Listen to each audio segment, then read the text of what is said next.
sektor pendidikan itu tidak boleh diefisiensikan, kecuali untuk belanja ya, belanja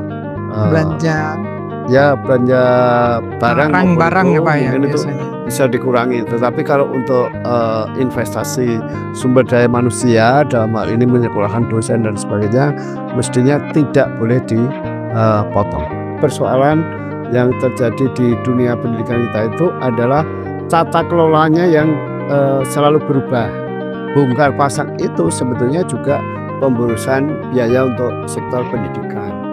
Padahal itu mungkin kalau tidak bongkar pasang, dana yang dipergunakan untuk membenahi bongkar pasangnya cukup untuk membayar misalnya para mahasiswa yang tidak mampu agar tetap bisa kuliah. Bayar guru-guru ya, yang kategorinya ya honorer. Ya.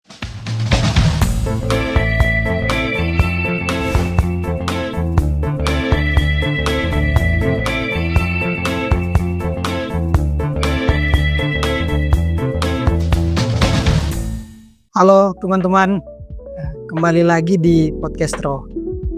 Kali ini kita kedatangan tamu Pak Darmaning Tias. Sehat Pak? Alhamdulillah sehat-sehat. Ya, Pak Darmaning Tias ini adalah seorang penulis dan juga pemerhati pendidikan bangsa ini. Kali ini kita akan berbicara sedikit dengan Pak Darmaning Tias seputar pendidikan yang ada di Indonesia, mulai dari 10 tahun terakhir ya, perkembangan pendidikan, dan juga bagaimana nanti mengulas terkait dengan adanya efisiensi anggaran gitu ya, terhadap dampaknya terhadap sektor pendidikan. Baik Pak, ini kita ngomong pendidikan ini biasanya ya emang serba kompleks Pak, kayak Indonesia ini. Cuman kita mungkin nanti kita mulai melihat dulu ya perkembangan pendidikan di Indonesia 10 tahun terakhir kayaknya mungkin seperti apa.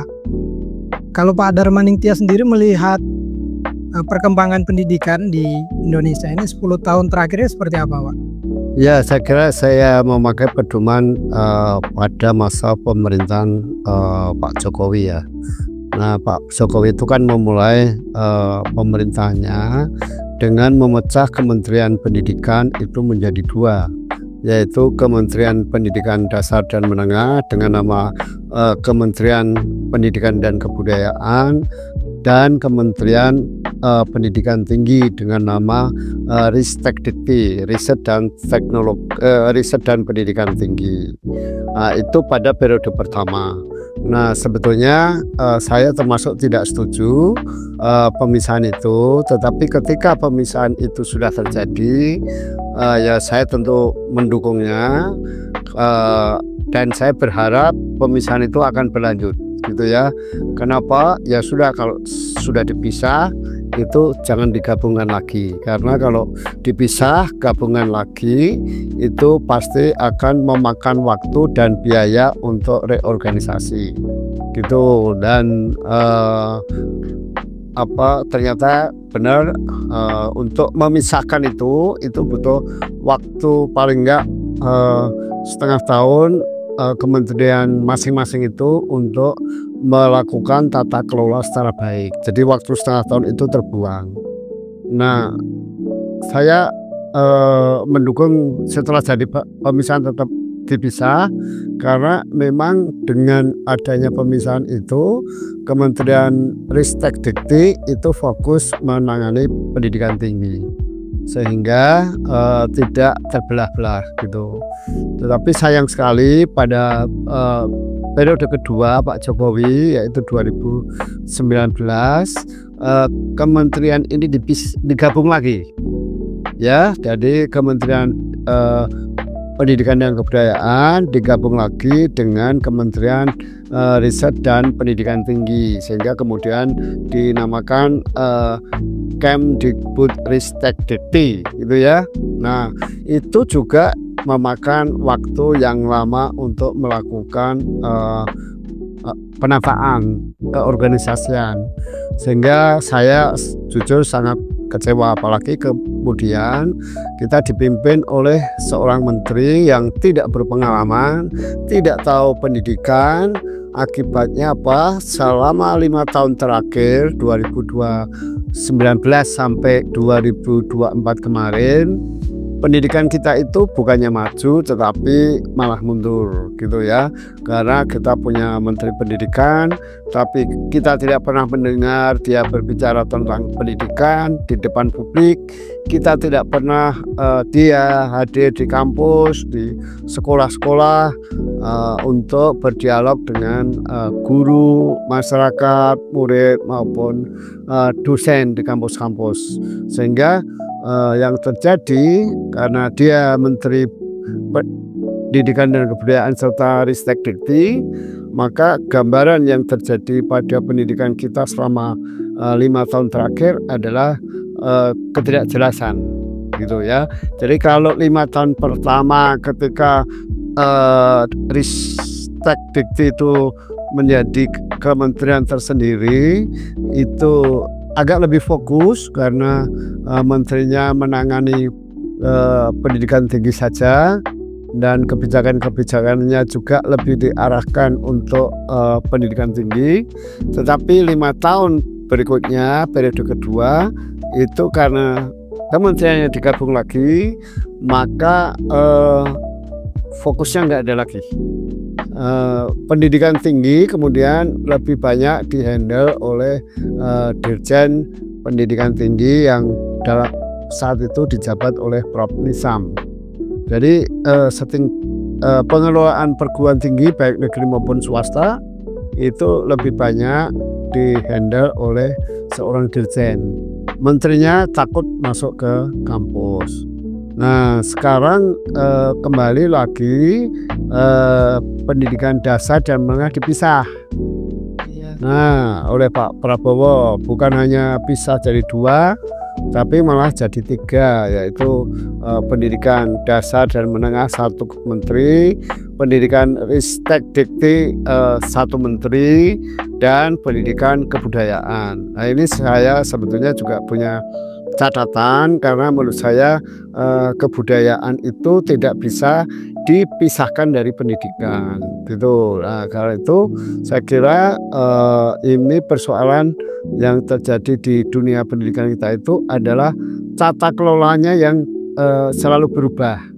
Sementara kita tahu kalau di lembaga-lembaga pemerintah itu perubahan nomenklatur atau penamaan lembaga itu sangat berpengaruh pada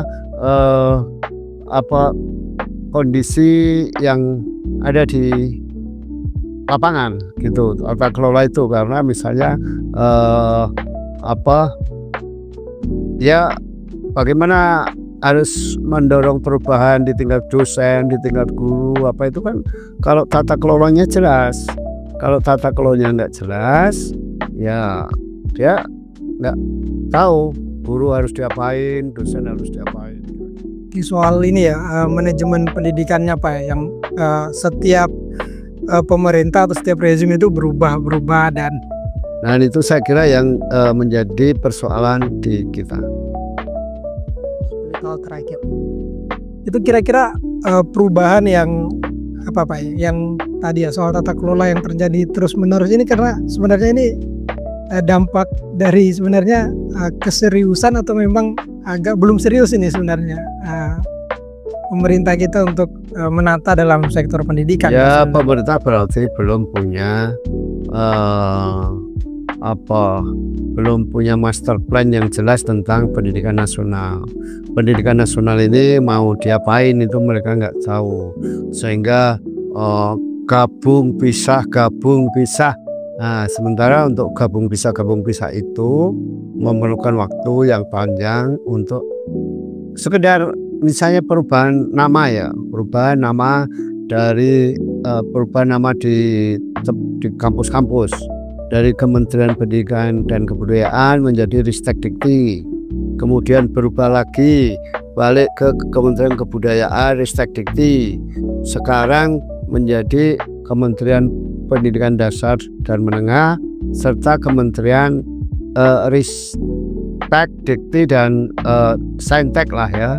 Nah, itu semua kan memerlukan biaya untuk buat papan nama, stempel, kop surat, itu biayanya besar. Jadi sebetulnya itu gonta-ganti atau bongkar pasang itu sebetulnya juga pemborosan biaya untuk sektor pendidikan. Padahal itu mungkin kalau tidak bongkar pasang, dana yang dipergunakan untuk membenahi bongkar pasangnya cukup untuk membayar misalnya para mahasiswa yang tidak mampu agar tetap bisa kuliah. Bayar guru-guru ya, yang kategorinya ya honorer. Ya, walaupun gitu. Sekarang katanya honorer dihapuskan, Pak. Ya. Kira-kira gitu. Jadi saya kira tata gabung pisah itu memang punya dampak besar terhadap penggunaan anggaran pendidikan. Oke, Pak. Apalagi sekarang tuh, Pak ya, dengan apa yang lagi panas ini isunya soal efisiensi anggaran ya. Ini kan dampaknya ke pendidikan. Kalau pendapat Pak Tia sendiri melihat ini seperti apa, Pak? Ya, sebetulnya kalau efisiensi anggaran itu baik terhadap pendidikan dasar dan menengah maupun pendidikan tinggi itu kena dampak. Karena di Kementerian Pendidikan Dasar dan Menengah anggarannya dari 33,5 triliun dipotong jadi dipotong 8 triliun, berarti tinggal 25 triliun. Yang di Dikti itu dari 57 dipotong 22 triliun, berarti kan tinggal 35 triliun. Nah, itu tentu sangat berpengaruh terhadap kebijakan-kebijakan pendidikan pada umumnya, termasuk mungkin kalau di tingkat pendidikan dasar dan menengah kaitannya dengan pembayaran ini Kartu Indonesia Pintar, KIP. Ya, gitu, bisa juga tertunda. Kalau di pendidikan tinggi itu juga terkait dengan pembayaran Kartu Indonesia Pintar Kuliah, gitu. Dan mungkin juga penyetopan beasiswa untuk studi ke luar negeri. Jadi dampaknya memang sangat besar. Karena itu sebetulnya sektor pendidikan itu tidak boleh diefisiensikan. Kecuali untuk belanja ya, belanja barang ya, Pak, ya, mungkin itu bisa dikurangi. Tetapi kalau untuk investasi sumber daya manusia, dalam hal ini menyekolahkan dosen dan sebagainya, mestinya tidak boleh dipotong. Berarti secara tidak langsung efisiensi ini kan angkernya berdampak kepada upaya untuk menjadikan pendidikan di Indonesia ini menjadi lebih baik, Pak. Sudah pasti, karena kan dengan adanya efisiensi berarti ada program-program yang harus dipotong. Salah satunya misalnya konkret sekarang adalah mungkin pelatihan guru. Anggaran untuk pelatihan guru otomatis dikurangi. Kalau anggaran pelatihan guru dikurangi, secara otomatis peningkatan kualitas guru akan menjadi terhambat. Jadi dampaknya dari pemotongan anggaran ini sangat besar, tidak hanya terkait dengan kesejahteraan pegawai Dikbud saja, tetapi juga terhadap masyarakat. Oke. Ya, ini cukup kompleks ya kita ngomongin soal pendidikan ini. Nah, tadi sudah dijelaskan Pak Tias juga soal gambaran ya 10 tahun terakhir di Pak Jokowi, terus masuk lagi di eranya Pak Prabowo, baru masuk sudah dipretelin jadi 3 ya. Baru mau jalan sudah diefisiensikan. Ya. Ini akhirnya membuat ya tadi dampaknya sangat besar gitu terhadap pendidikan di Indonesia.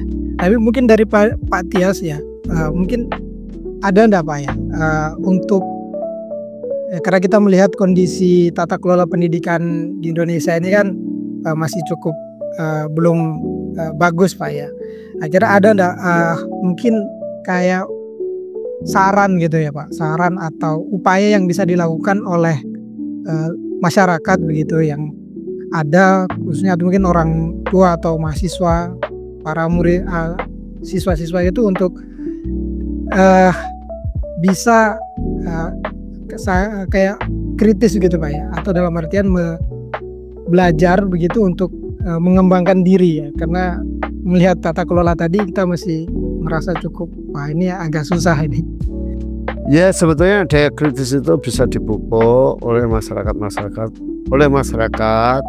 atau juga para mahasiswa yang memang tidak memiliki beban.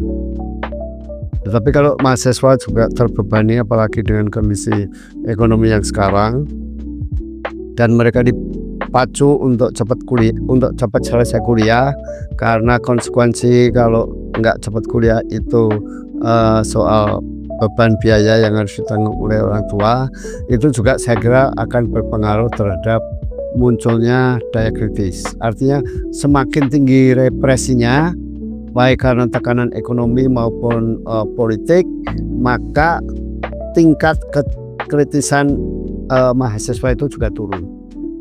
Tapi semakin loose bebannya, termasuk dari pemerintah, tidak ada lagi hambatan-hambatan untuk membayar misalnya beasiswa mereka dan sebagainya, maka daya kritis itu akan berkembang. Jadi daya kritis itu sangat dipengaruhi juga oleh bagaimana strategi pemerintah di dalam menjenakkan mahasiswa.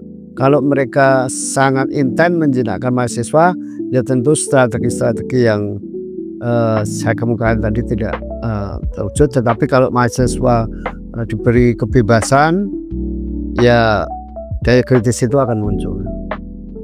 Oke. Kira-kira gitu. Oh, berarti adanya ruang-ruang pendidikan alternatif, misalkan komunitas begitu, itu cukup membantu ya Pak? Ya saya kira harus kita akui bahwa sikap kritis itu lebih banyak dibangun di komunitas-komunitas. Karena itu saya kira komunitas seperti Kalimetro gitu, itu harus kita apresiasi karena itulah yang akan membangkitkan daya kritis mahasiswa. Oke, kayaknya ini menarik ini. Semoga apa yang sudah disampaikan Pak Tias ini bisa memberikan gambaran terhadap kita soal pendidikan dan memacu kita ya, kemudian menjadi ya orang-orang muda yang punya pikiran yang kritis ya. Oke Pak Tias, ya mungkin sekian ya. Terima kasih sudah menyempatkan waktu untuk berkenan ya berbincang soal podcastro ya, podcast Kalimetro. Mungkin sekian Pak Tias. Sampai jumpa di podcastro selanjutnya teman-teman. Terima kasih. Assalamualaikum warahmatullahi wabarakatuh. Waalaikumsalam.